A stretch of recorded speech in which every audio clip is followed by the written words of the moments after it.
ராஜயாழினி. நான் இன்று உங்களோடு பேச எடுத்துக்கொண்ட தலைப்பு இன்றைய கல்வி. உற்றொழி உதவியும் உருபொருள் கொடுத்தும் பிற்றை நிலை முனியாது கற்றல் நன்றே என்றது புறநானூறு. கல்வி அழகே அழகு என்றது நாலடியார். இளமையில் கல் என்றது ஆத்திச்சூடி. மன்னரும் மாசறக் கற்றோனும் சீர்தூக்கின் மன்னருக்கு கற்றவன் சிறப்புடையன். மன்னருக்கு தன் தேசமில்லாமல் சிறப்பில்லை, கற்றவருக்கு சென்ற இடமெல்லாம் சிறப்பு.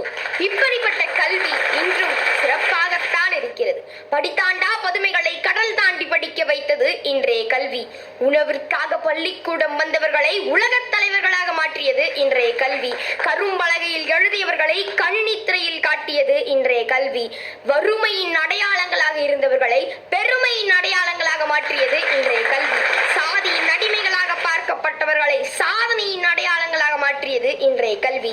என் கன்னி தமிழை கணினி தமிழாக மாற்றியது இன்றைய கல்வி. நாம் எவ்வளவு பெரிய கோடீஸ்வரராக இருந்தாலும் கல்வியை பெற்றோரிடமிருந்து செல்வமாகவோ அல்லது சொத்தாகவோ பெற முடியாது. அதை நாம் கற்றுத்தான் பெற வேண்டும். நிறைய படிக்கிறோம், வேகமாக படிக்கிறோம்.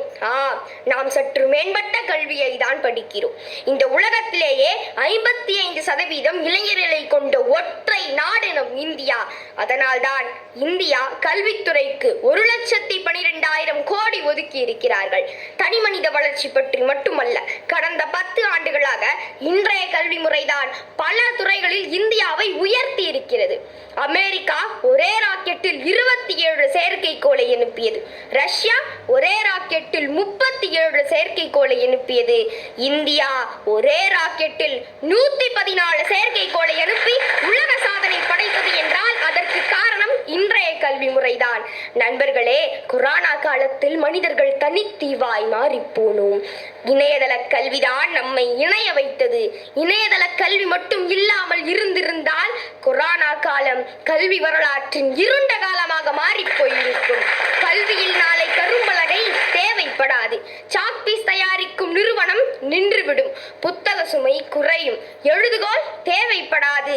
அயல் நாட்டை போல கணினிமயமாகும். மண்ணில் எழுதி பழகிய கல்வி போல கணினியில் எழுதுவார்கள். கதிர்வீச்சில் பாடம் கவனிப்பார்கள். கல்வியில் விஞ்ஞானம் நாளை ஒரு விளையாட்டு பொருளாகும். அதுவே பக்கத்து கோள்களுக்கு பயணமாகும். நண்பர்களே, உங்களுக்கு எதிராக வறுமை வந்து நிற்கிறதா? அதை தடுக்கும் ஆயுதம் இன்றைய கல்வி. பெண்ணே, உனக்கு எதிராக ஆணாதிக்கம் வந்து நிற்கிறதா? அதை தகர்த்தெறியும் ஆயுதம் இன்றைய கல்வி என்று சொல்லி எனக்கு இந்த நல்ல வாய்ப்பை அளித்த அனைத்து நல்லுள்ளங்களுக்கும் நன்றி பாராட்டி என் உரையை இன்றைய கல்வி முறைக்கு சமர்ப்பித்து விடைபெறுகிறேன். நன்றி, வணக்கம்.